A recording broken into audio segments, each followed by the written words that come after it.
hello, and welcome to episode 17 of Cheat Code Radio. It is another Monday night, and we are talking about games, industry, and just about everything in between. I am once again joined by the distinguished, the fine Frodo the Cat. And I guess Look, I've. he's actually on camera. He's right here. um, no, actually, I'm joined by Mr. Anchorman V2 or Ivan Seiler. How's it going tonight, sir? I'm doing fine, Mr. Nicholas Downey, Mr. King of the North, the Chief of Achievements, as we used to say, as a throwback. What are you drinking this evening, by the way? Diet Coke because it's Monday and I'm an adult now. Oh, dude, no, I can't. I can't give up on that. I'm drinking a Mountain Dew Code Red. Not at all sponsored by. In honor of Redfall's bloodbath of reviews. And we're In the time it's taken you to piss, about 20 reviews just dropped for Redfall. Oh boy. Oh god. But anyway, I'm Ivan Seiler. Thank you guys for tuning in. We should have a good show lined up for you guys. This is going to be, I guess, more of a regular episode comparatively. Last week we had months worth of news to catch up on, so we had a pick of the litter. But our game for this evening, as we generally are going to start trying to do on a regular basis, is going to be a bit more typical, I guess. Because eventually someone will pick the other one's topic this time. Yep. So. It'll happen. So, do you want to start or do you want me to start? Did you start last time or did I start last time? I think I started last time. Okay, I'll go first this time then. Okay. All right. So, for those of you at home who are still new to this in terms of how we're handling this, Nick chose 5 topics, and I have chosen 5 topics, and we have ranked them in order of importance to ourselves. We have not talked to each other about what our topics are, so we have no idea what the other person is going to talk about necessarily. So this is all impromptu. Our goal here is to have our number one topic not talked about by the other person at any other point. So we're going to go ahead and get started. My topic, my number 5, is Redfall reviews, was just dropped like 5-6 minutes ago. Was that on your list at all, Nick, or no? Well, no, because I forgot that the embargo for that was actually as we went live, so I didn't think we were going to have actual reviews to talk about. So that panned out well. It's almost like we planned things. I know, right? Mondays, great time slot. So, look, the Redfall situation was just weird as hell, just to begin with. It was a strange scenario where the reviews were going to drop at the same time the game is available. So right now, as you guys are watching the show, you can download and play Redfall on Game Pass right now. But the reviews just dropped, so I kind of want to go over just some of them. Like literally, as we are doing this show, a bunch of them have dropped, and I'm just going to kind of pull tidbits from these. So we already had, my guess, first of all, was that this was going to be an Arcane game, and Arcane games are, for me specifically, are hit and miss. Either you love them or you hate them. They're what I would call like a systems developer, where they are really good at developing really lived-in worlds, but not really good at like narrative experiences. Without getting too deep into it, I like to think that there's lore and then there's narrative. Narrative is what they handhold you through, and lore is the background world. Arcane's good at lore, not really good at narrative, in my opinion, at least. So for most of their stuff is hit or miss for me, so we'll kind of see how we go from there. VGC dropped it, and they gave it a 4 out of 5 stars, saying that Redfall is a refreshing loot shooter, even if it doesn't play to Arcane's historic strengths. Seasoned Gaming said it's a mixed bag. The tagline they're using says, despite some interesting narrative threads and stunning environments, it's inhibited by a clear lack of identity, which leaves it floundering. Let's see. You go ahead and search on your end, Nick, if you find anything else. I'm just kind of going through here. I know I had one from. I had one of their tweets just saved from just a little while ago. Oh, I've got Mr. Matty Plays, who says Redfall right. is shockingly bad and serves as an eerie reminder of Fallout 76's launch state. It tosses away the fun and complexity and interactive nature of Arcane's former titles for a lifeless world filled with more bugs than creative content.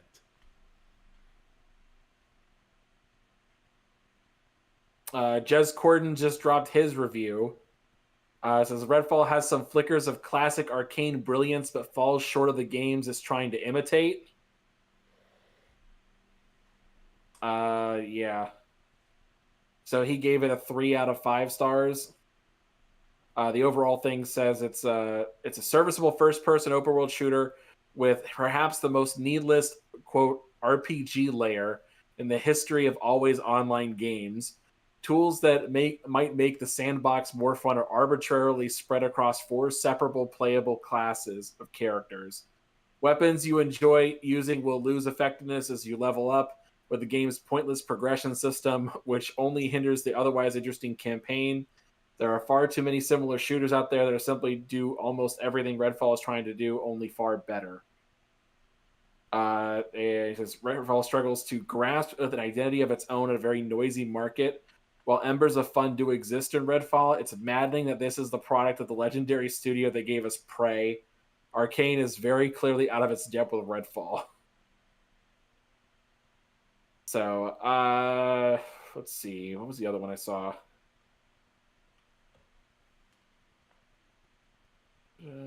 Yeah, it seems kind of mixed. Like some people are just kind of all over the board with this so far. Let's see. So my big takeaway here from what you're reading, because I try to avoid reading reviews. I thought I might have to review Redfall. I'm not. Currently, someone else is taking care of that at Lords of Gaming. What I'm interested in is co-op functionality and like how, is it fun to play with your friends? Is it, because let's face it, we all had fun with Outriders, and Outriders was bad at launch. Yeah, it was pretty weak. Like I think you're like we've talked about this before. Is like, can games lean on you playing with your friends as a crutch? I think they absolutely like because can, you playing any game with your friends could be fun. Well, I want to take an example. Ghost Recon Wildlands is considered like one of the better open world games of the Xbox One and PS4 era. But I vehementently think that the only reason people love that game so much is because they played it with their friends.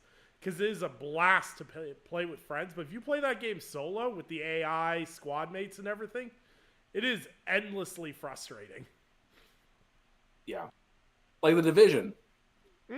Like you, me, and Fame, we played The Division together. We played Division 2 last summer? No. Yep.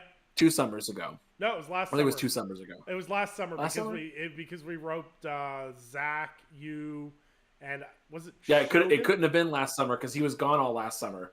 So it was the year before that. That was 2 years ago. Yeah, we all played Division 2. We all had a blast playing Division 2 just because we kept playing. You and I committed to doing LMGs and playing Fortunate Son every time. But I think that's the thing, and I disagree with people because people that say, well, if the game's only fun with your friends, it's not a fun game. I kind of take umbrage with that because I think inherently if you make a co-op focused game and it's fun in co-op, you accomplished your goal. If you made a co-op game that isn't fun as a single player game, I don't necessarily think you failed to hit the mark, but I think you failed to hit a market demographic because I'm not one of those people, because I'm so lucky to have so many people that I play games with. There's always someone willing to jump into co-op with me. If you don't have that like ride or die co-op friend and you were excited for Redfall, these reviews are probably informationally accurate to what you need to understand heading into it. Is like, if you're playing this by yourself, it's probably not going to be that enticing. But I'm still going to be hopping into it this week with friends just to see what it's all about and everything else. And historically, I just enjoy quote unquote bad games. So I'll probably enjoy this. I'm someone that enjoyed, like, I like Tom Clancy's Ghost Recon Breakpoint. I liked State of Decay 2. All these historically buggy, broken. I played Fallout 76 at launch. That was interesting. That was interesting, wasn't it, Nick? I feel like there's so much hyperbole that gets thrown around because people really don't understand how bad Fallout 76 was at launch. Like, I remember booting into that day one, and none of my feral ghouls had animations. They just T-posed in a straight line at me. And I thought that was like some... Look, that's more terrifying than feral ghouls, I'll be honest.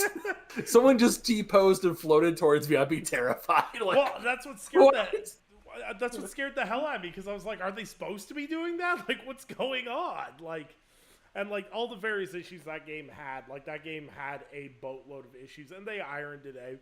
And I understand where people stand with this, and I'm not gonna lie, I was kind of hoping for more from Redfall in terms of how it would be received. I was kind of hoping of all the studios to nail a co-op game that's also fun in single player. I kind of thought Arcane might be the ones to be able to do it, but it sounds like they missed the mark. I honestly don't know. It's still too early to tell. It looks like Microsoft knew these reviews weren't going to be good because someone's already done the aggregate for it, and these are all the nobody sites.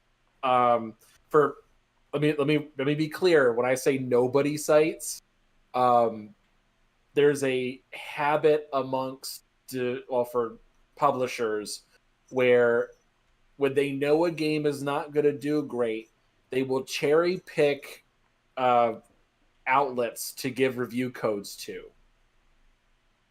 And they will do so knowingly that they can influence the initial Metacritic reviews. Because it looks like there were 2 batches of review codes that went out. One batch apparently went out last week, and the other batch just went out I think some people reported getting it like Saturday or Sunday. So there just wasn't enough time to actually review the game for some people. So like this list of aggregate ones should kind of give you an idea. We got this covered, gave it a 9. Xbox Era at 8.5. 8 is VGC. Niche Gamer 8. Stevivor 7.5. 7.3 from Mondo Xbox. 7 out of 10 from Altchar. 7 out of 10 from AOTF. 6.5 out of 10 from Press Start, 6 out of 10 from VG 24/7, 5 out of 10 from Power Up, 4.5 out of 10 from Well Played, 4 out of 10 from Hey Poor Player, 4 out of 10 from GG Recon. Like, we're not like, I want to make sure also it's clear when I say nobody sites, I'm not saying they're nobodies, but I'm saying people weren't waiting on hand and foot for their review. So what you're implying is that publishers will often use independent media sites in order to try sway their Metacritic and OpenCritic scores. Yeah, and we saw this a lot with PlayStation. They had a history of doing this for decades at this point. A lot of now major sites got their start because Sony was giving review codes out to them, and they were very easy to contact during 7th Gen with the 360 and PS3. They were very easy to get in contact with and set up relationships with. So it was a very simple process, and it worked. It built a whole base of people who loved them and supported them for generations. So it does work in cultivating those relationships, but at the same time, I wouldn't say scummy, but it's definitely kind of dishonest.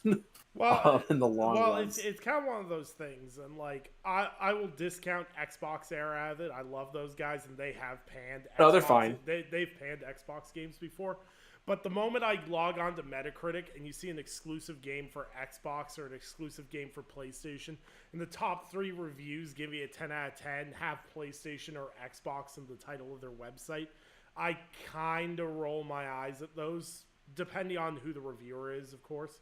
And like I said, there is exceptions to that. There are sites where I think they hold themselves to a high standard. Like, if I read something from Windows Central, I generally take it at face value, and same thing with Xbox Era. But like, some sites are fan sites, and that's fine.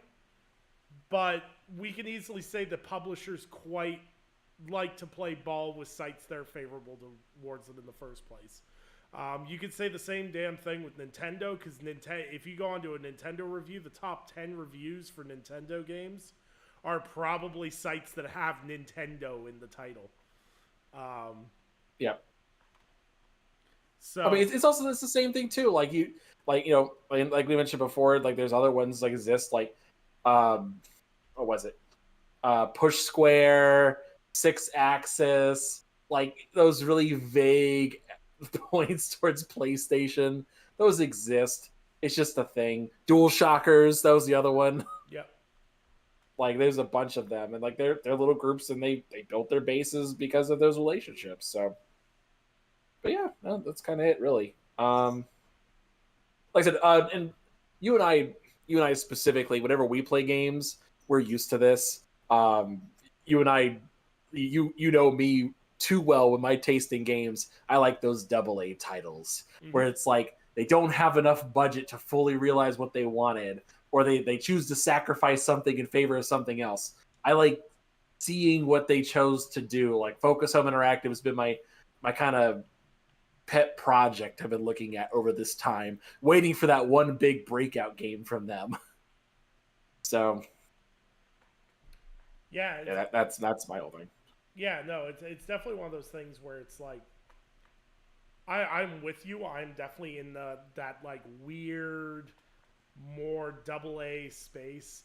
I do like don't get me wrong. I am all here for like the big AAA games and everything else, but those like weird AA games that really step outside the box and do really weird stuff is what I live for. And to be brutally honest, just circling back to Redfall, that's why I was kind of hoping with Redfall. I was hoping they were going to do something weird where people would be like I wanted to read reviews where people were like, oh, well, this doesn't really work well because it feels weird for a looter shooter game.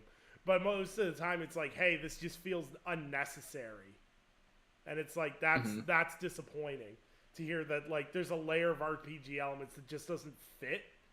That doesn't speak to like, you know, people quote unquote misunderstanding Arcane's magic. It just sounds like bad oh my lord, English. Implementation of systems in a game. But yeah, you know, we'll just have to wait and see at this point, I guess. Yep. I got it installed. All right, your topic, sir. What you got? All right, so Twisted Metal is coming back in the form of a TV show. They revealed I tricked you, jerk. I didn't put it on my list this time, even though you suggested it. So Twisted Metal is coming back as a PlayStation production show. It's going to debut on July 27th. It stars probably the most interesting cast for a Twisted Metal game, because we've got Anthony Mackie, who you know would know from Captain America, New World Order is what they're citing him as. Will Arnett from Arrested Development, I know him from BoJack Horseman. Samoa Joe from the AEW, and Thomas Hayden Church from Spider-Man 3, and as well as Stephanie Beatriz from Brooklyn Nine-Nine. Did you see this trailer? Yeah, it was like what, 30 seconds? Yeah. So, that was fine. It's like, okay, just like whatever. It's so wild to me because like I feel like this is the duality of video game adaptations that we're looking at right now. You have like the super well critically acclaimed The Last of Us show, and then you have whatever the hell this is going to be. Yeah, this is gonna be weird. I'm not even gonna lie. Like, it gave me such weird vibes to the point where I was like, why didn't we just get Danny DeVito to play Sweet Tooth? I mean, why not? I don't know. I just don't. I don't know. I think that's a larger point about adaptations, is just that it's like, yeah, you would, whether or not you think it's going to be something worthwhile is kind of the big question. And so, I mean, this looks like just an okay cast. I mean, Will Arnett signs on to almost any project nowadays, so it's like, okay, it could be good, could be bad, who knows? So, and also, this is Anthony Mackie's time to shine. This is like the let's see what I can come out with. So, yeah, I don't know. It'll be one of those things. This will be surprisingly good, or shockingly bad, or it's gonna be so bad that it becomes a cult classic.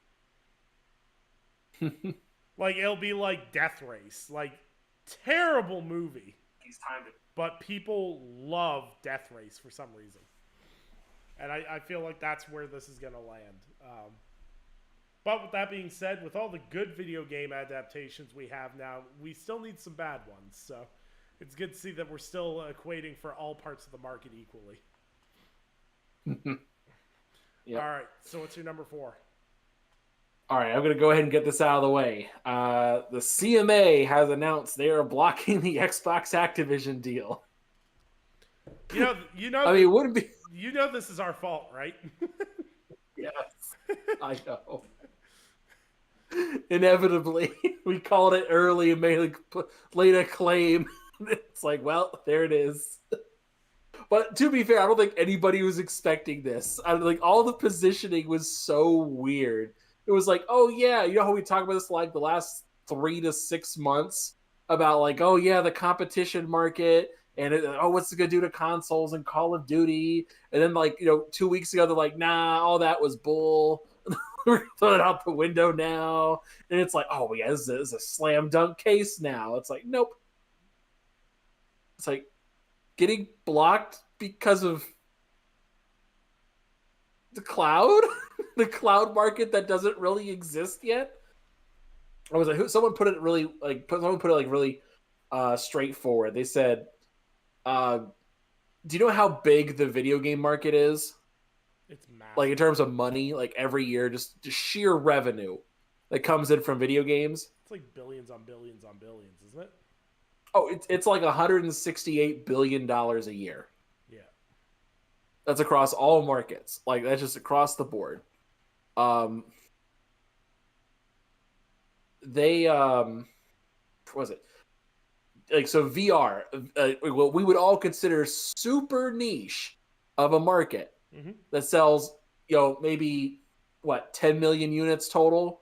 Yeah, roughly. Something like that. Yeah. Do you want to know how much it brings in a year?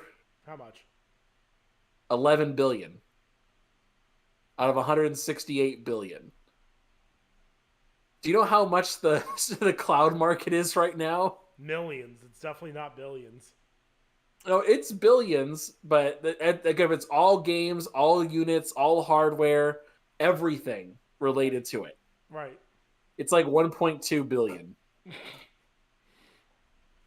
That's not even a percent of anything, and that's the market they're gonna block Call of Duty and Activision acquisition on. So I don't want to spend too much time going over why it got blocked, because you guys have all seen the other shows. They've all talked about why the CMA blocked it. I want to talk about where do you go from here? Where it's like, what are our options, at least in terms as Xbox fans, or Xbox fans, your only option is to sit back and wait. But like, I'm definitely of the persuasion that I don't want to sit here and wait for another 2 years for this to get hashed out in court, for this to keep hearing about look what the CMA said, look what the FTC said. I'm like, I just don't want to keep hearing that forever. Yeah. But so my question to you, Nick, is where does Microsoft go from here? Do you just give up? Do you keep fighting? What's a strategy here? So this is interesting. I actually sat down this weekend. I talked to our good friend Sam about this and kind of hashed out my thoughts on this. And one thing that really stuck out to me is I saw a lot of people say, well, what Xbox needs to do is they need to abandon the ABK deal and go after, smaller developers in terms of scale to ABK. You could, go pick up a Capcom, go pick up a Sega, whatever the case may be, right? And my only problem is that no matter what Xbox does, with the stance that the CMA has taken, no matter what they buy, the CMA is going to block them on it. On the same principle of them trying to monopolize the I put in quotations, the cloud market. The CMA seems to have a pretty strong stance against acquisitions. So if they're going to do that, so Microsoft abandons the ABK deal, invests more money and time into, say, I'm just throwing up Capcom because that's one that everyone likes to have on their fantasy list. So they say they actually go for Capcom. They put up more money. Unless of course they say, oh, it's got to be Sega. If you're going to only pick up one Japanese developer, you should get Sega. I'm not going to argue about which ones we should pick up or shouldn't pick up. But there is no argument. You always pick up Capcom. You get Resident Evil and Monster Hunter. The only two ones you need. But Sonic. Right. But anyways, the thing is like, if Microsoft doesn't stand their ground and fight for the ABK deal, they won't be able to make other acquisitions because they're going to have this exact same fight with the CMA no matter what the acquisition is. So in Microsoft's mind, they're going to fight for the priority one, which was acquiring ABK, which, whether you think that's a good idea or you don't think that's a good idea, I've always been vocal that as a fan, there's other studios that I would prefer them to go after. But in terms of business, I understand why they would go after ABK. But with all that being said, if they don't stand their ground and fight the CMA on this, they're going to be constantly fighting the CMA on the next acquisition, So they might as well just grind this one out and bring it to completion and see what happens. Now, the interesting point to me is I know there's some analysts that are saying the deal's dead in the water, and there's some that are saying nope, they'll still get it no matter what. I don't have the skill and legal knowledge to say here nor there, or even offer necessarily an insightful opinion into the legality of what could happen going forward. But I think Microsoft will have a stronger case to appeal the CMA if the EU approves this deal. Yeah, I think that's a good point because I think a lot of it hinges on the EU specifically. I was talking to Cog earlier today, and we were talking about how I'm not sure if this is a thing for you or not, but how it was revealed over the weekend the other cloud developer that came out and spoke against Microsoft was Google. And Google, specifically Phil Harrison, who also went to Brussels to do his own thing, it's like, look, if I can't have a successful platform, nobody can. Just they were going out and basically positioning it as, oh, Stadia failed because Call of Duty wasn't available on Stadia. But whose fault was that? Like, hold on. There is no way that Google is going to sit there with the disaster that was Google Stadia and go, Microsoft killed our baby. Like, no, I mean, it doesn't make sense in this particular instance, because this is the way I was having a problem trying to figure out. But then it made sense because if this deal went through, Google lost a lot. Because keep in mind what's going on also is Samsung is in talks with Microsoft to replace Google and Google Chrome on Samsung phones with Microsoft Edge and Bing. Which just the fact that conversation's even being had is insane. Like that is an absolutely crazy topic. Just to even think that's even a possibility. And then also on top of that, you have, well, if Microsoft ended up getting, King, and you have Candy Crush, you could make a case for them to replace the Google Play Store on Samsung phones and use a Windows Store from now on, or the Microsoft Store, whatever they would call it, because they're making a big push to be another, mobile store distributor. So that is a big deal, and and I think Google feels threatened by that, and so they're trying just to stop what they can for just to impede Microsoft. I think that's kind of what the whole gist is with them. But I think going back to what you're talking about before is I think it's the right thing to do for Microsoft is that this CMA thing is not a done deal. It's really up to the EU, because now we've left the realm of gaming discussion and regulation to politics. Yeah. And right now, this stage is the biggest dick measuring contest possible. Like the EU and the CMA and the FTC have been going at each other for the last 5 years or so. I mean, it's always been a thing to be going against each other, but for the last 5 years or so, ever since Brexit happened, it has been this giant dick measuring contest between the three of them about who is going to be the authority on regulation in the business world. Like, who's going to do this? And so right now it's, not to get too much into politics, but just to kind of give you a rough idea. When Brexit occurred and the UK left the EU, they found themselves in a position where now they had to legitimize their own power and their own authority. Where now it's like, okay, if the EU says something, the UK's got to say something as well, and they may be contradictory, or they may try to do something just to show, hey, look, we're actually the real delegates of business and what we're allowed to do. So the UK, they've been doing a lot of really random decisions, and then the EU will be like, no. No, we're not doing that, and the EU will approve it, and then they make some weird ruling about, like, okay, was the example of Meta and Giphy, where the FTC did their thing, say, oh yeah, we got to block the deal. Then they challenged it in court, and then Facebook won. The Facebook won that one, and then the EU also approved the Giphy thing, but the UK said no, and so in the UK they divested it. So it doesn't really mean anything, and it's like, okay, whatever. So right now, the real whether or not this deal is actually dead does fall on the EU about whether or not this is going to be the end all be all for it. But I would think that if you're Microsoft, or your strategy for this is more based around,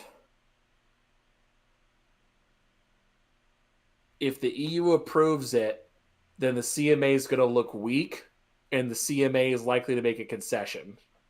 Mm-hmm. And they may say, well, if you do this, we'll be okay with it.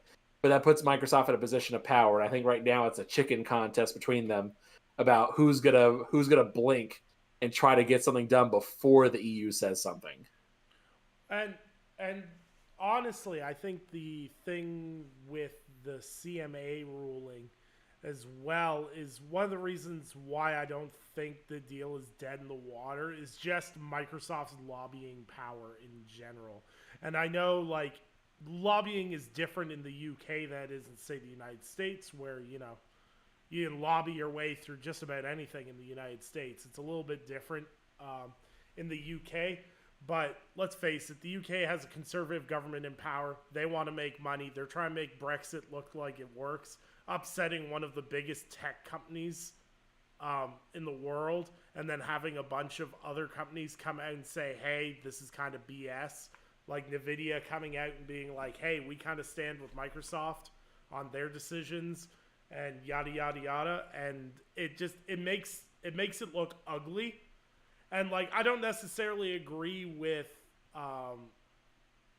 following everything Kotick said about basically them threatening to abandon the UK market. That's a viable business strategy for them. But with that being said, um, everyone's just doing their jobs. We said this last episode, like with like people berating Jim Ryan for the comments he makes and everything else. Everyone's saying exactly what they need to say in order to get their bag of money. Kotick's trying to say everything he's going to say because he wants his golden parachute. Otherwise, he's actually going to have to figure out what to do with Blizzard Activision if this deal falls through. Microsoft obviously wants to seal the deal so that they can get content for Game Pass. And obviously PlayStation, Google, and some of the other tech competitors don't want Microsoft to have this edge because it does make them a dominant force in a variety of different markets, whether it be the cloud space, the gaming space, or the mobile space. So everyone's doing what they're supposed to be doing. It's just really weird to watch from the outside and see, like, if the CMA had come out and said, we're blocking this because of concerns about console-specific competition, I'd kind of go, okay, you know what? You can interpret the data a certain way, and, I could kind of see how that conclusion would happen. But with the whole cloud angle, I'm just like, you can't say that Microsoft's monopolizing the cloud market when no one else is really fighting for the cloud market. Like, you can't protect a market that doesn't exist. Or more specifically, the fact that Microsoft's all their concessions were like, oh yeah, we'll make sure Call of Duty is available on other platforms. And then it's like, then their answer being like, well, that's not good enough because we don't know what other platforms are going to exist in the future. And it's like, well, how can I make a promise to put it on other platforms if I don't know what the other platforms are? Yeah, well, and see, that's my problem, because I remember people just don't understand. Like, I'm not gonna pretend I'm a lawyer. I'm not gonna pretend I have a business major. But like, when people start hucking around, well, Microsoft needs to make an indefinite deal with Sony for Call of Duty. I'm like, you can't make indefinite deals. You want anti-competition? That's anti-competition. I mean, do you want, like, okay, if people are saying I want an indefinite deal, it's like, okay, you know what an indefinite deal looks like? So, oh yeah, we'll put Call of Duty on PlayStation indefinitely. PlayStation would never agree to that anyway, because it really, as soon as the deal goes through, it's like, well, end of the deal. It was indefinite, remember? Yeah, like, exactly. And this is my point. It's like, people just don't understand at root core, and it's bad enough that we spend a lot, like, in the gaming space, we spend a lot of time arm seat developing about games. It's worse that we're trying to be, armchair lawyers now, because there's just so much more complexity to it, especially when you start talking different countries' laws. There's a reason why, if you're a lawyer in Britain, I believe you have to take certification if you go and do law somewhere else.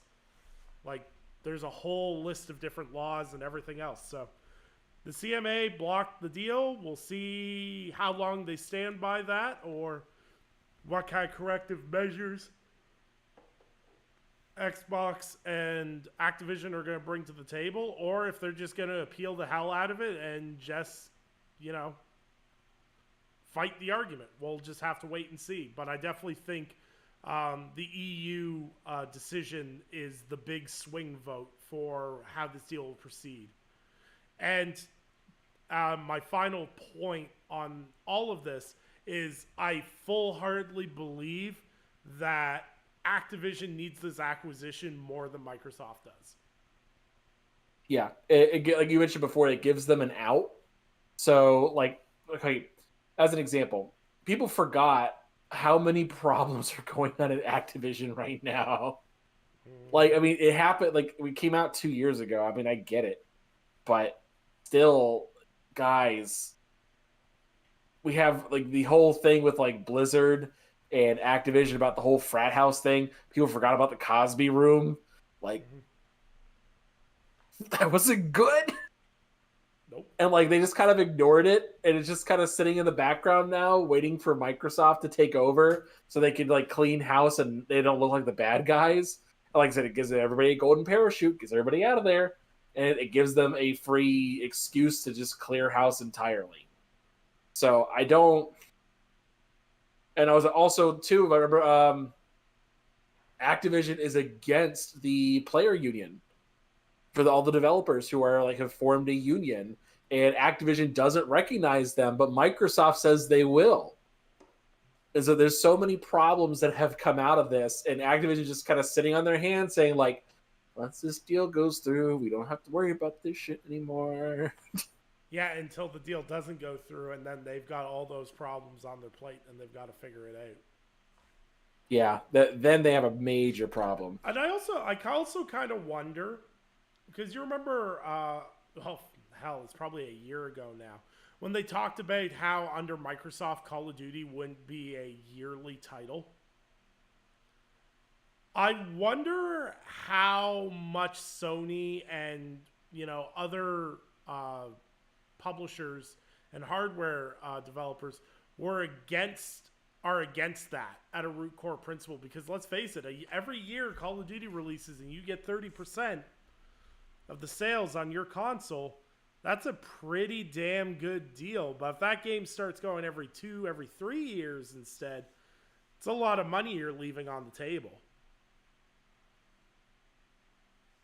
So it's a lot of money, yeah.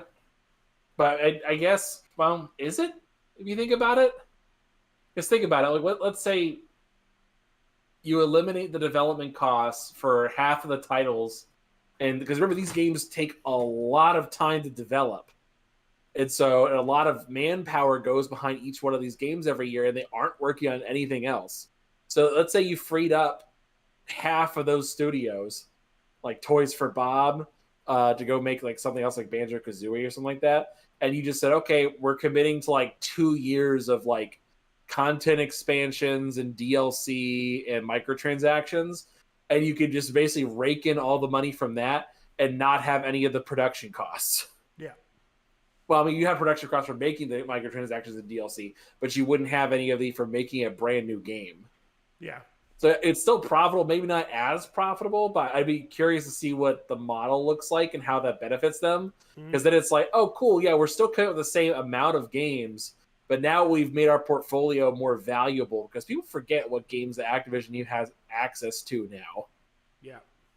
Like, it's a rough one. And not Blizzard or King, I'm talking about just Activision. They have titles they're sitting on, but they never use them and never make money off of it. So, yeah. Listen, all right, I believe it's your topic now. Yeah, I'll just say I appreciate Phil Spencer just dropping the big old $70 billion bag just to get that Wolfenstein game out of Activision's thumbs, so that we can play that on our Xbox Series X's in the future. Oh. All right, we're gonna talk about broken games. Star Wars closing. Yeah. Star Wars Jedi Survivor, a game that reviewed heavily favorably out the gate. 8s and 9s across the board. And then people got their hands on it. And then a lot of questions started getting asked. From frame rate drops, texture pop-ins, hard crashes, QA menus still being available. This game's a mess. And now obviously EA and Respawn have come out and said that, they did the whole spiel, right? We're sorry, we're going to patch the game as fast as we can. It didn't fit our expectations. Yeah. Like, then why'd you release it? All I could think of is whenever a company releases a big game like Star Wars, and, it's a big IP, and that thing did millions of sales the first day. When they released the apology tweet, all I could think of is the clip from Zombieland where Tallahassee's like wiping the tears away with money. That's legitimately all I see. It was like when CD Projekt Red was like, we sold 10 million copies. Sorry. This is becoming a trend, and bad PC ports are one thing, but we're seeing games just being released broken. And I hate lambasting and saying broken because I think it gets hyperbolized way too much because every little frame rate drop now is considered, a broken game. But like these are games with legitimate actual performance issues, and to add insult to injury, they're $10 more expensive than they were. So like, where are you sitting at? Like, and it's like everybody across the board too. It's like because like just this year alone, what was it? Last of Us Part 1 on PC launched broken. Now you got Jedi Survivor. Now you got Redfall. People are saying it's launching broken. Not even the 30 FPS, 60 FPS stuff, but people are actually saying it's broken. Like, floating T-posing vampires coming at you. Just there's a bunch of stuff, and it raises a lot of questions. It's like, because I seem to recall in the discussion about having $70 games that, oh guys, the quality is going to be so much better for $70. It's going to be exquisite. Nothing but the best. And yet here we are, and the games that have come out and that are $70 aren't doing it. They're not doing a good job. And it's like, my question is, what's going to happen when Armored Core 6 comes out? And it's $60 for next gen versions. Is it going to launch in a broken state? What if it's not in a broken state? What if it sells gangbusters? What do you do at that point? Like, and actually, it's a funny thing because it goes into one of my topics. Actually, my next topic, oddly enough, is about this. They had the review that came out where Sony and Activision are looking at the higher game costs in terms of what the effects are. Long story short, the estimated damage is something like 30%. Like they're selling less copies because they are more expensive. Well, but again, I think it depends on who you're dealing with exactly. Like if it's like those one and done games, like you're like, oh yeah, like God of War Ragnarok, yeah, launch that thing at $70. Just keep that there because you're not going to get any like long-term microtransaction money out of it. But like Call of Duty, yeah, go ahead, dude. It's fine. Well, they're going to make that money back. And see, the thing is I think the interesting thing when you look at the $70 games selling less and everything else is that's all based on specific data and that data being interpreted in a certain way. And I know that's comparing quarter one of the games we've had so far this year to the quarter one games we had of last year.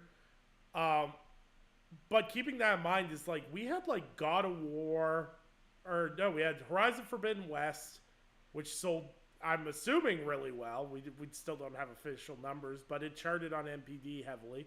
We had Elden Ring. We had, God of War was last year. Like, was that spring or yep. Yeah? God of War was fall. No, God of War was fall. Never mind. No, so it wasn't spring. Yeah. But quarter one was pretty stacked up last year. So it being down this year statistically kind of makes sense. But with that being said, like, I feel like it's a no-brainer to say people are buying less $70 games. Like, I don't know if people live under a rock or people just have really good jobs. But times are getting pretty tough for a lot of the average, consumer base. And when you start talking an extra $10 when food's going up, your utilities are going up, just about everything's going up. And I'm not talking like a couple of bucks here, a couple of bucks there. We're paying like $100 more for groceries than we were a year ago. When you start adding those numbers in, you kind of get nickeled and dimed to death, right? You start looking at a game and you're like, you know what? After taxes, this is like $100. I'm not doing it. And like, I honestly, that was me with Star Wars. I looked at it, I was like, I really liked Fallen Order. I'm kind of interested in Survivor. And then I saw it was busted. And then it was like a standard edition game out the door where I live in Canada is $160 $6. Like, am I going to drop $106 for a game that isn't guaranteed to perform well? No. I'll pick it up on sale when they fix it 6 months from now. Real quick, because I know our gameplay is about to expire, and I know we're getting close to the end of it, so I'll bring it up now. If you guys like this particular game, this is Necromunda Hired Gun, which is set in the Warhammer 40K universe. It was on sale like last week, like for like $13. So just a random thing. I want to bring it up before the gameplay was over and moved on to Diablo. So, but no, yeah, bring back to your point. Like it's a hard sell for $70. Like, and I'm not gonna like pretend like people can't afford it. I mean, it is only $10 more, but I mean, at the end of the day, if you're gonna increase prices, I gotta see something out of it. I gotta like it, and like especially for me, and as you and I talked about before, you and I love those AA games where like, okay, they're not launching at $70, they're launching at like $50 or 60 or even 40. Mm-hmm. And it's a fun thing to watch the difference there about like how they justify, increasing the price. Like I remember watching what was it? I think it was Sniper Elite 3 launched at like $50 initially, I want to say. Yeah, I think so. And then the 4 was 60, and they kind of like to justify it to everybody, like, oh look, it's bigger, it's got more. And it's like, okay, I could work with that. And like they have to justify their price increase. And I'm okay with that. But that's the thing, though, is like if you're going to have a price increase, show me it's worth the price increase. Like, you've got to show me that you have the value that you're giving me. Like, at bare minimum, your game needs to run. Like, that seems to be the thing. I don't want to blame developers, because I think publishers have hit a point where they're just throwing stuff out half-baked and just seeing what happens. Like, we live in a world right now where Dead Island 2 is one of the best performing games at launch. A game that was in development hell for 9 years. This game was in development hell for 9 years, and it launched out the gate better than a AAA Star Wars game from a high pedigree developer. Like, what? There's one thing we do need to keep in mind. And this is not an excuse, this is just a thought process. A lot of these games that are launching are games that were in development during COVID. And a lot of developers just gave more time. And like some games had the ability to like not announce their release beforehand, and some of them definitely already did. And they can't really do anything about the ones that already did. But the ones who got announced were in development during COVID. And I think it's important to keep in mind internal timetables can shift a little bit, but now there's more money going out there. I think the issue is that like publishers and people who invested are like, hey, I need my money. Like Redfall, or rather, let's say, I can't. Well, the thing about Redfall is that wasn't announced until a year and a half ago. But I want to say something more along the lines of like, let's do a public one. Suicide Squad. Suicide Squad got announced like in 2020, I want to say. Is that right? Or 2019? When did Suicide Squad get announced? Yeah, like 2019. Let's see. 2020. Let's see. Suicide Squad Kill the Justice League. I love how I typed in that title and it says, "You are not alone. Call 988." That's how I'm going to feel if I have to play that game. Let's see.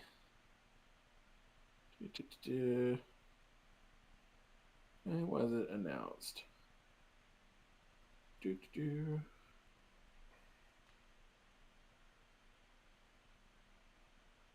Where is it?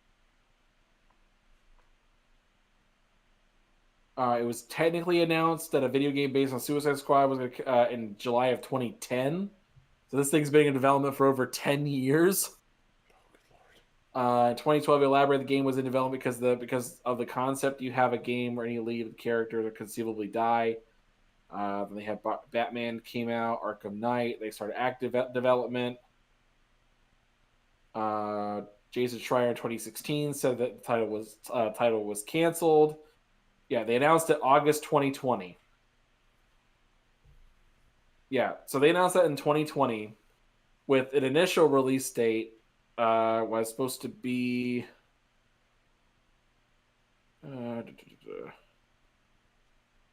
can't see where it is. Anyway, but yeah, like that game got delayed even again. Now it's coming out in February of next year in 2024. I think it's supposed to come out like next month. Like another like 9 months. Jeez. Like that is wild. But again, keep in mind, Warner Brothers is sitting there like, look, guys, we delayed you already. It was supposed to come out like in 2021. We delayed you to 2022 because of COVID. Now we're delaying you to 2023 and 2024. Like, what's going on here? Well, like, they have to figure out some way because that money doesn't come from nowhere. They have to pull that money from somewhere. So I can guarantee you those microtransactions are going to get worse because now they got to justify this money. Well, and I think something that's going to plague Suicide Squad is it's going to suffer crackdown syndrome. Oof. Which is, it's way too dated for the year it came out. Because these games that spend 7-8 years in the concept and development stage, when they release, they're doing things that were popular 5 years ago. Yep. And like, it's not interesting anymore. It's like, you remember like after PUBG came out, there was those slew of battle royales that came out. And like a bunch of them failed, like Darwin Project, God, the one that was on an island. The Culling. The Culling, yeah. You remember when they announced the sequel, The Culling 2, and it lasted a week? Yep. Yep, then they gave your money back. It was like, okay, thanks. Yeah. Yeah, just that was not good. Yeah. Yeah, that. But no, again, those are fads. And those things come and go, and you definitely see those, and you're like, oh yeah, this was like a thing back then, huh? This is okay. What we're seeing is games that were in development at the same time as games like Marvel's Avengers and Anthem, and everyone's like, yes, Destiny 2 clones are the wave. And like, I'm sorry, if I see another goddamn game where it's like, you can get golden armor, I'm gonna punch somebody. Like, the moment I saw Marvel's Avengers, I was like, upgrade the Hulk. I'm like, okay, come on now. Like, oh, get the Hulk in some purple mittens. Like, give him a carpal tunnel brace. Yeah, like what are we doing here? Like, I feel like the value isn't being given, and I need people to stop the BS. Oh, we're paying $10 more for games so that developers get paid more. They don't. They get paid regardless. It's not even that. It's like, I do not think game publishers are different than any other company in corporate America right now that's like, oh, we're making record profits. We're not giving any of those to employees. We're fleecing stockholders right now and shareholders. Like, that's the main point of reference for everything. And I truly believe that the reason that these games keep getting released broken is because shareholders are like, we have a complete data history of games can release broken and people don't care in the end. Because people are still going to buy them. People are still going to wait for the performance patches. And at the end of the day, we're still going to get our money. Yep. They'll complain initially, sure, but until you guys stop buying them, it's not gonna mean anything. Yeah, but at this point, Like, complaining is free marketing. yeah, it's retention. Yeah. Like, I don't know. I just it's frustrating to see because we're like bang for bang, glitchy game after glitchy game after broken game after broken game, and there just seems to be zero accountability about it. True. Like, all I wanted to do was be a ginger in a poncho. Like, that's all I wanted to do. Yep. All right, what's your next All one? right. I think it's still your turn because yours segued initially into mine about the prices. Okay. So Yeah, your turn, sir. Okay, so wait, hold on. That was Star Wars. Yep. Then I talked about $60 to $70 games. Then you talked about okay. Okay, I'm back on track. So you're number 3. Okay, number 3. Okay, so Sony reported that they shipped a 6.3 million PS5 consoles during the first 3 months of the year. This reportedly represents a record for any games console during a Q1 window. It's also double PS4's all-time peak for the same window. So PlayStation 5s are flying off the shelf right now, and currently their ship to date is 38.3 million consoles, which this fiscal year they're targeting 25 million PS5 shipments, which would surpass a 25-year-old PlayStation 1 record. So, nice. Good numbers. Now, I want to ask you, what do you think is driving the PlayStation 5 so hard right now? Is it just that supply is finally catching up to demand? I know there was a big push with the Hogwarts Legacy bundles. Apparently, Hogwarts Legacy sold a lot of next generation hardware because you couldn't play it on Xbox One and PS4. But what kind of trajectory do you think we're heading into? Like, I think they could break this PlayStation 5 record if they could keep the supply up for Spider-Man. Yeah, I think they could do it. See, it's weird because like they noted that their software sales are down, by like a pretty good chunk, but like their hardware sales are up for like an insane amount. If I had to guess, I think it's more about you have a bunch of people who haven't been able to get PS5s, and now they're available just everywhere, and you have a good chunk of games where now's a good time to jump on board. This is no longer like early adopter phase anymore. Now it's like, okay, now we have a good chunk of titles for like the regular consumer can have at least one or two things that they're gonna like. Mm-hmm. And so because now you got God of War, now you got Aloy with Horizon Forbidden West.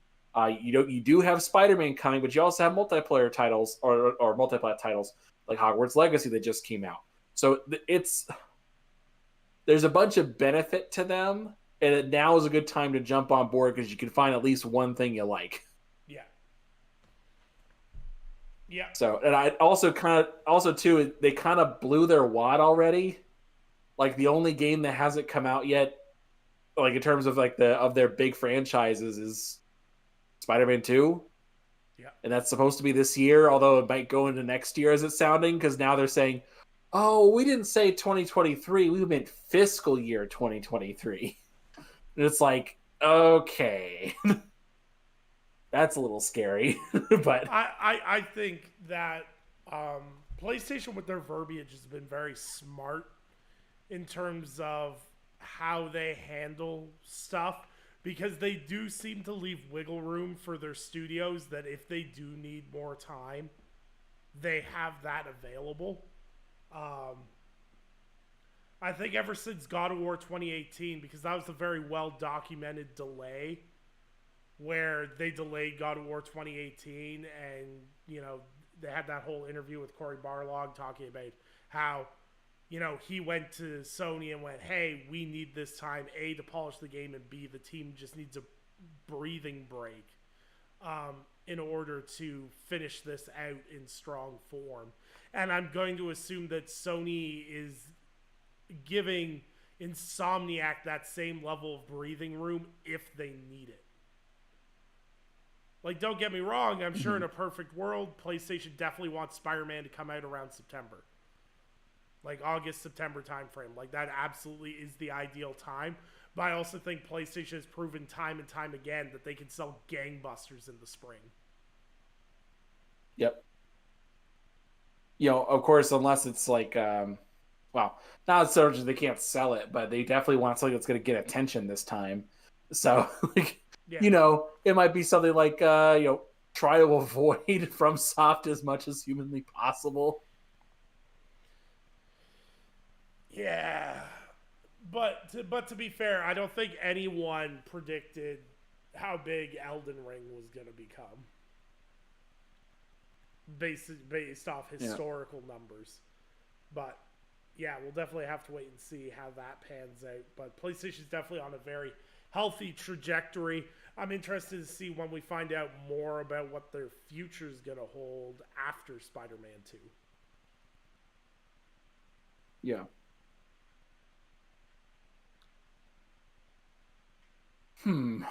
So it's going to be really weird. Like I said, I think now is just a good jumping on point. Now, I'm not sure if these sales are going to continue at the end of the year necessarily, but we'll see. Maybe if they come out and announce some good titles coming out, they'll be able to like extend the push. But without any announced stuff after Spider-Man, I don't think it's going to last. Like I said, this is just kind of a good opportunity for them.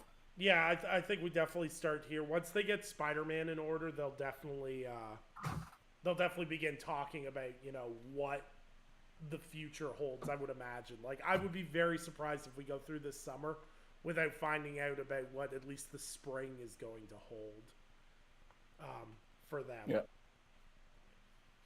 All right, what's your next one? What's your number 2? Next one.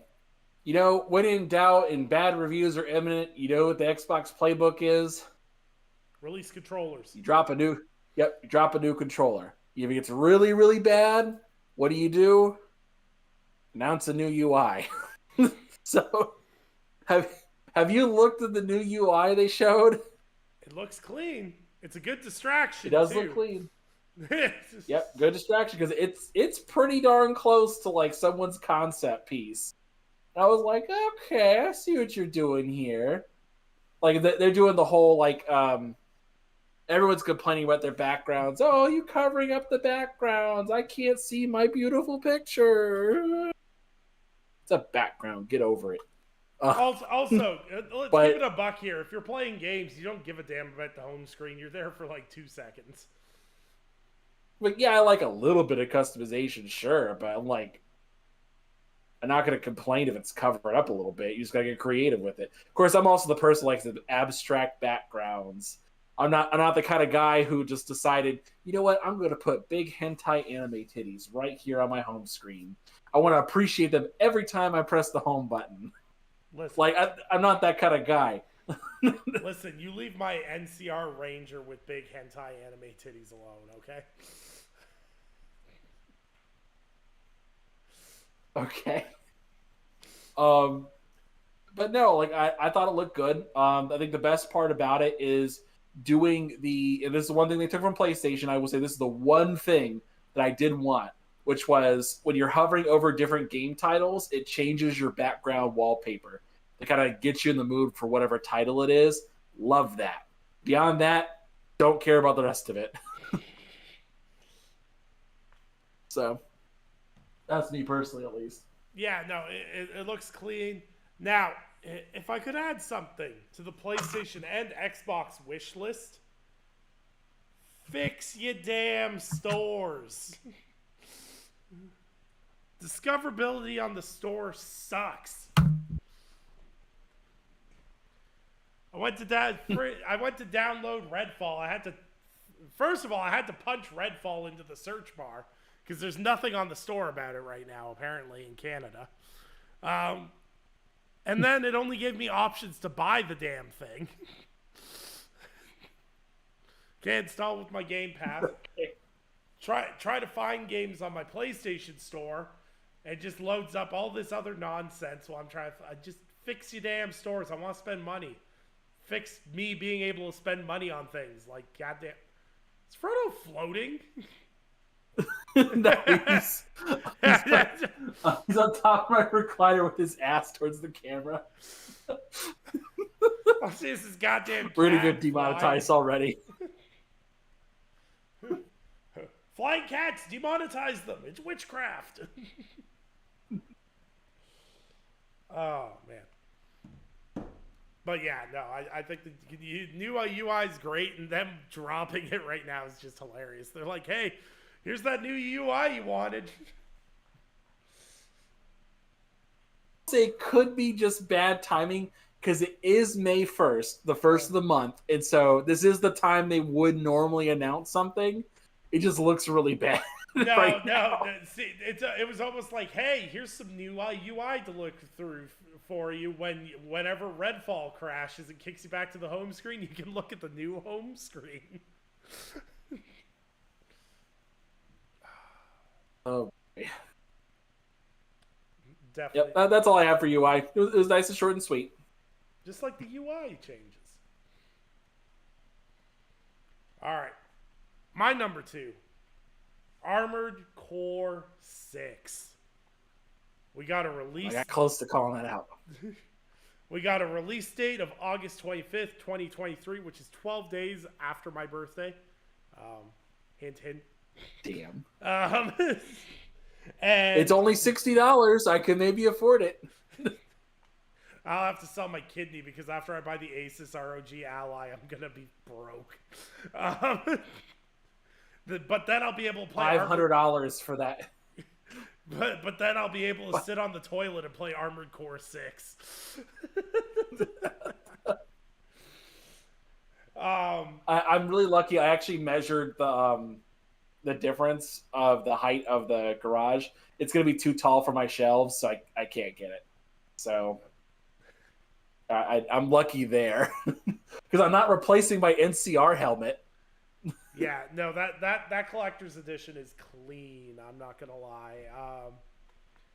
Game also looks damn good. Like, there's not enough mech games. Period. End of story. Mechs are so cool. And my whole goal with Armored Core is I can't wait for all the Dark Souls nerds to go to Armored Core and be like, "What do you mean I have insurance premiums? What do you mean bullets cost money? What do you mean that I took damage even though I didn't do anything?" I want more games that are this hyper-realistic, honestly. I want to load into a Call of Duty game and only have a magazine and a half of ammo because I'm broke. Yep. And then, or even better, like you get shot but you don't die, and then eventually you come back and they're like, "Sorry, your health insurance premium went up because you're at liability risk." Oh, no, so now you have to kill at least 6 people just to be able to afford you to exist. Get arrested in GTA for tax evasion.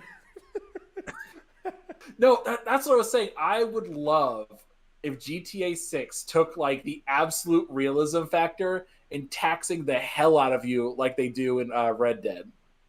If they made it so it's like, okay, you have to pay all the insurance on your cars every single week, or even just having a daily rate, like a small daily rate. So you have to be doing something at every given moment, like just for moving. Like if they did something like that, I would love it. I would just love to see how much of a pain in the ass it would be. But GTA, I mean, they won't do that because they're cowards. You heard me, Rockstar. Cowards. Yeah, I'm really interested to see how many people pick up Armored Core just because of Elden Ring, because we have all these new FromSoft fans. they're going to dive into the world of Armored Core, and that's going to be a really interesting transition period. And I'm interested to see not only how the game does, but what comes of it. It looks great though, like phenomenal visually, and like I just want a mech game because EA is never giving us Titanfall 3. Yeah, or Anthem. No Anthem 2. Man, had to bring. I just want to live inside my robot. Is that too much to ask? Anyway. Yeah, but all right, my number one topic. Upcoming video game adaptations. Touched on it just a little bit. You got kind of close with Twisted Metal, but I just kind of wanted to go over with you just the projects that have been announced and just random facts about them that exist. So some of these actually have dates and like time frames around them. Some of them don't, but these are things that are confirmed to be in the works as of this year. So we recently had the Super Mario Brothers movie that just came out, which has now crossed the $1 billion mark. Yep. Which is one of like the first of 10 movies. It's not the first of them, but it's like there's only like 7 to 10 movies that have done that now since post-COVID, further cementing that the only really successful movies are gonna be big tentpole major releases like event movies. But other than that, we got Sonic the Hedgehog 3 coming out December of 2024. Minecraft the movie, which is being they already have Jason Momoa signed on for that. It's Steve. Can't be that hard to figure out. It's Steve. What? Oh, Nick, even better. Guess who's directing it? Steve Buscemi. No, the same guy who directed Nacho Libre and Napoleon Dynamite. Is this gonna be a Minecraft movie I can't take my kids to? Yeah, this is definitely not gonna be the one you can take your kids to. This is gonna be for those kids who grew up on Minecraft, not for the new ones. Also, like, are we taking any wagers on how often Steve is going to be shirtless? Because I feel like every Jason Momoa appearance requires him to be shirtless 70% of the movie. Look, if you know what you're good with, you gotta stick with it. All right, so these ones, we also have a Pokemon Detective Pikachu 2. Doesn't have a release date yet. The rest of these, I'm just going to rapid fire through them just because some things have been in development hell for a long time. Borderlands, BioShock, Yakuza. They have something, they're working on that franchise. They're doing Mega Man, Beyond Good and Evil, the stuff we heard about. Metal Gear Solid, Just Cause, Duke Nukem, Ghost of Tsushima is something new that they're working on that we've heard about. Gran Turismo, that's a definite thing that's coming out. I think it's next year. There's It Takes Two. Mortal Kombat 2 is going to be done. They're doing something with Ark Survival Evolved again. Days Gone and Streets of Rage. Then they got a bunch of stuff that's kind of like unknown. The Five Nights at Freddy movie. There's actually, I think there's like even a casting for that. Hold up.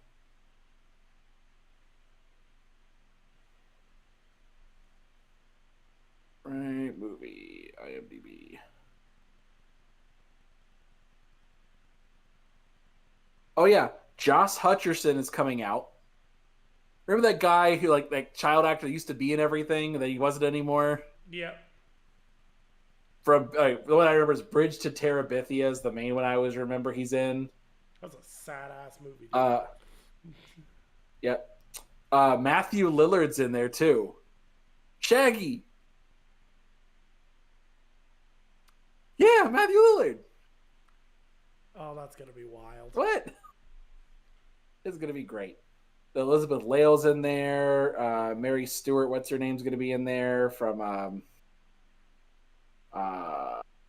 can't remember what she's in. I remember the face. I just don't know what it's from. All right, she's been in some stuff.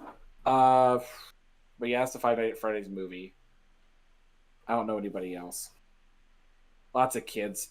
What else was there? There was. Then there's like the shows that are in production. So we have The Last of Us that came out. Witcher season 3. They just showed a little teaser for that just recently. Halo season 2 has been announced. Then they're gonna be doing. What you want some more Chief Booty action? No, I don't. Let's see. Then we got Assassin's Creed's always been in the works. Fallout, I think, is still slated to come out this year. Yeah, I think so. It's like fall 2023 or something, isn't it? TV show. Yep, still slated for this year. Yep, just making sure, still slated for this year. The other one I wanted to bring up, they are bringing God of War. That's gonna be one. They also have Twisted Metal, which they just announced. And what was it? I had it right here. One second, I'll find it. Isn't there a Horizon? Oh yeah, Gears. A Horizon show. Yeah, too? a Horizon show. Also, Gears of War is a TV show, but they're gonna do it through Netflix, which we already knew about. That's been around for a while. But the big one is a Mass Effect show. That could be really good or really bad. So I wonder what you would do with that. Yeah, I think Mass Effect definitely works as a show more than a movie. I'll say that much. Try a cram. Like, you'd have to do a trilogy, and still I don't think you do the games justice in a movie format. So a show, yeah. But like, you know what scares the hell out of me about a Mass Effect series is the fact that, like, if they do 2 seasons and it does dog shit, they're just gonna, it'll be cliffhangered. I hate that. I hate that so much. A really cool idea that I would like them to do is that when the show comes out, okay, this is one of the things, like, especially games that like were 2007 where they were like, moral choices make things difficult for you to come to terms with. When they were doing things like that, like a BioShock show would be fine, and like the moral choice thing isn't like a necessity for that story. But I kind of feel like Mass Effect, you need to have like that level of choice to some extent. Like, I can only imagine how pissed off like Renegade Shepard fans would be if he was like, oh yeah, he's only paladin, only good. Oh yeah, we're gonna stick with that. How cool of a concept would this be if like you had an episode run and it was like only like 6 episodes, so it's like it's almost like a mini series, but you air week to week and you let people vote on which one you like more, like Renegade or Paladin, and you let people pick, and what people pick is the episode that happens next. So like, let's say... So you basically would have to make 12 episodes for a 6-episode run. Yes, and then whenever the whole thing's done, you let people pick and watch either one they want to do. It's kind of like a choose your own adventure, but it more like changes the flavor. So maybe not every scene's going to be different, but like the tone is going to be different. That would be fun to just kind of experiment with. And if it bombs, it bombs. Then you just do Mass Effect 2 and just say, screw that. It was fun to try. We'll see how that goes. Yeah. Yeah, like I feel like as a show, it'd be a lot easier to do that as a Mass Effect as a show, especially Mass Effect 2, where it's like, oh yeah, every new person you pick up for your crew is 1 episode. It's like, oh, okay, got it. Like, it wouldn't be that hard to do. Yeah. It'd be interesting. It'd be an interesting way of delivering the show. But yeah, Mass Effect show, that Fallout show I'm really excited for, honestly. I'm really interested to see how that turns out.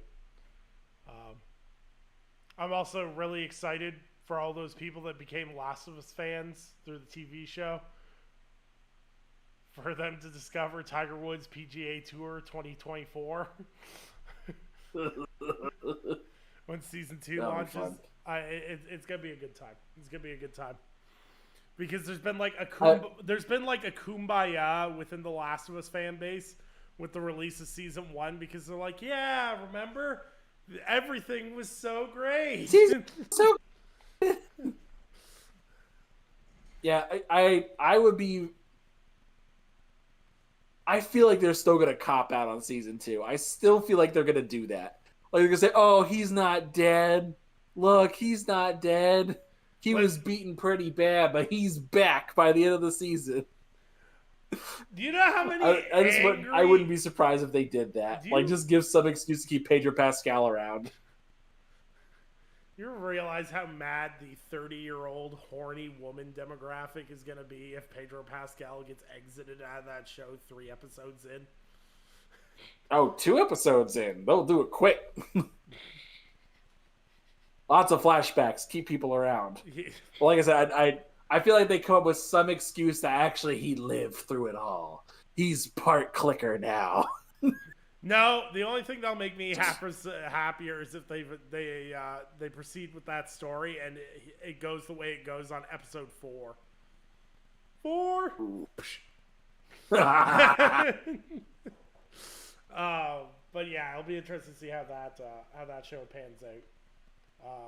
But yeah, lots of interesting adaptations. I think there's going to be a lot that are going to be stuck in development hell for a while, but. Also, Drew, what's your Avatar's bad, and you should feel bad.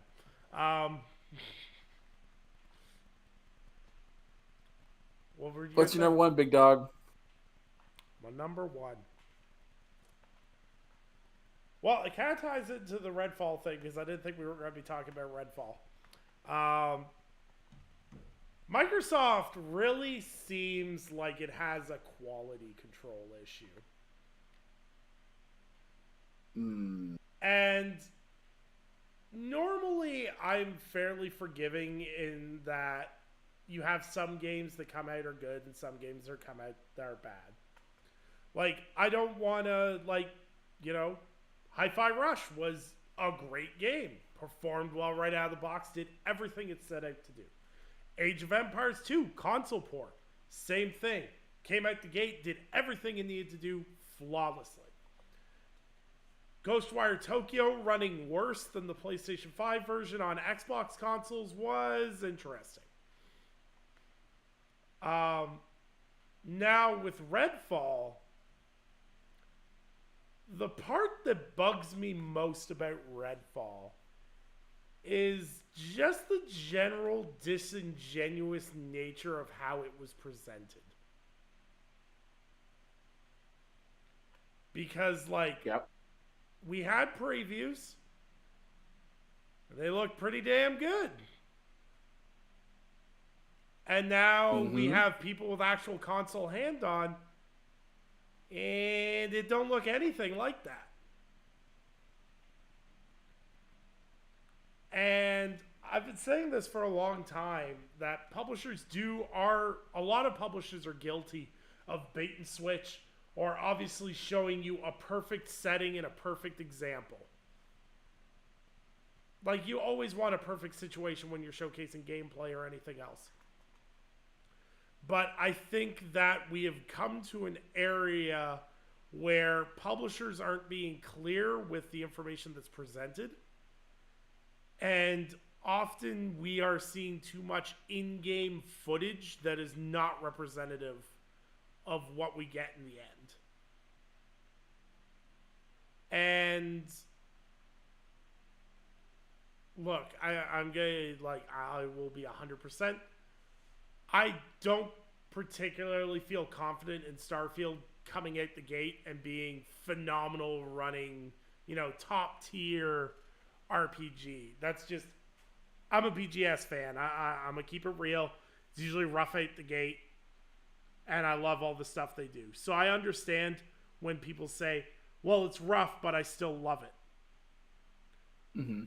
But where do we start drawing the line on this? Yeah. I think you're right, though. It does. But this one, the other, one of the things I think you definitely now realize as well is how much pressure has now been placed on Bethesda Game Studios for Starfield. Mm-hmm. Now it's you have to release, and you have to release in good condition. Like, no ifs, ands, or buts about it. Like, you have to now. And this game has got to be phenomenal. Mm-hmm. Like, like they're stuck in this position. They don't have a choice now. There's no wiggle room. Like, if this game was like, like reviewing very well, like not in the 90s or something like that, then Starfield could maybe take a back seat a little bit. So maybe we put too much faith in one title. But now it's like, all right, Arcane. But oh yeah, another part. Our friend Inferno brought this up. It's like it's also kind of a weird thing too to keep in mind because this is also a title that wasn't entirely developed under Microsoft, Mm-hmm.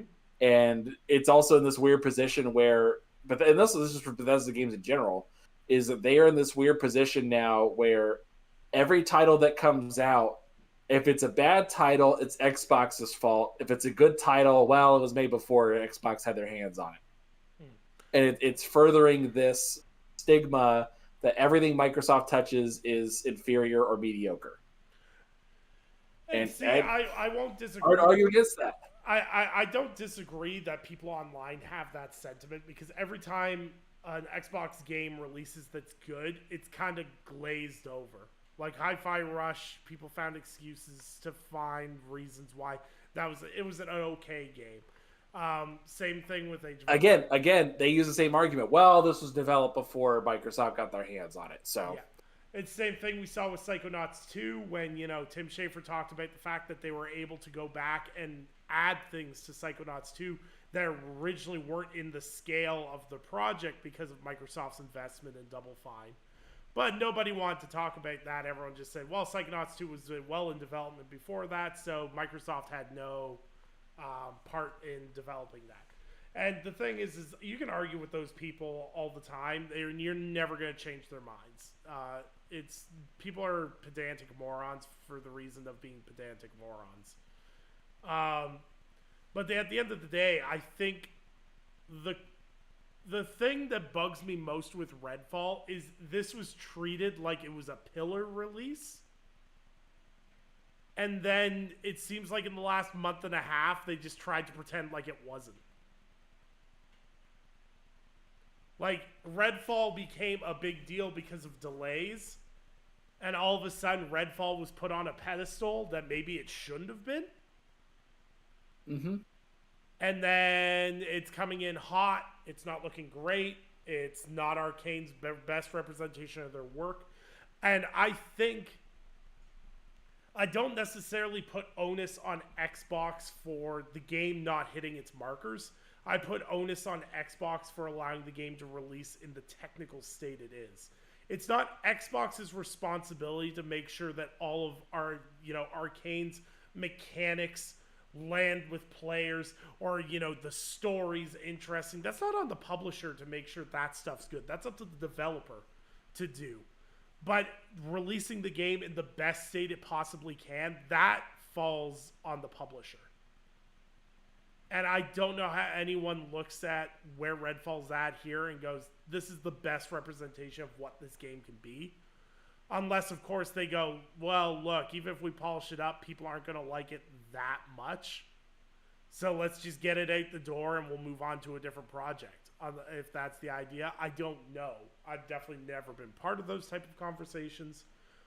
But it is not helping Xbox's argument of quality control.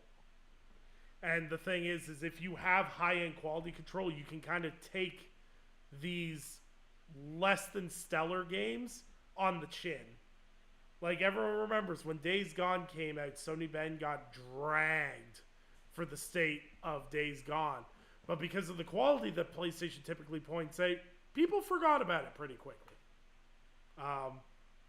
Even so much so that even the developers forgot about it so quickly that Garvin would go and say there was no issues with our game. Reviewers were biased. But with all that being said, I just think that gameplay mechanics and making an actual fun game falls on the developer. The state it releases in is up to the publisher, because the publisher at the end of the day is footing the money and putting the pressure on to hit deadlines. So That's right. So Microsoft either needs to start looking at these and go, hey, we need to take the hit on this and give it more time, or we need to take responsibility for the state of this game as it sits. So, I mean, in the immediate future, Starfield has to be like that game to kind of make up for that idea. I think honestly, if Starfield does come out though, and it's in a great condition by Bethesda standards, then people will be like, Redfall, what? Okay, let's move on. Yeah. But yeah, we'll see how that goes. Well, and see, the thing is like at the end of the day, it's like there's a lot of people online that are complaining about games they're not going to play in the first place. And we see it back and forth all the times. People lambasting Forspoken that we're never going to buy it. People lambasting Redfall and they're never going to play it. It's just, people need a negativity cycle to feed themselves into, because their lives are so goddamn miserable they have to make everyone else just as miserable as they are. So. Mm-hmm. But yeah. I suppose that's the show. I think that's it. Any closing thoughts? Weekly affirmations? Weekly affirmations. Oh, jeez. Sound like Reaper. Nope, nothing really to say. Thank you guys for showing up. We do appreciate you guys. Love checking you guys out in the chat. We really do appreciate everything you guys say. It's good to see the support for us coming back. So it's been really enjoyable, and I hope it kind of blows up from here. We appreciate everything you guys do for us and all the support. If you want to find me, I'm Anchorman V2. Find me on Twitter, Xbox, PlayStation, whatever.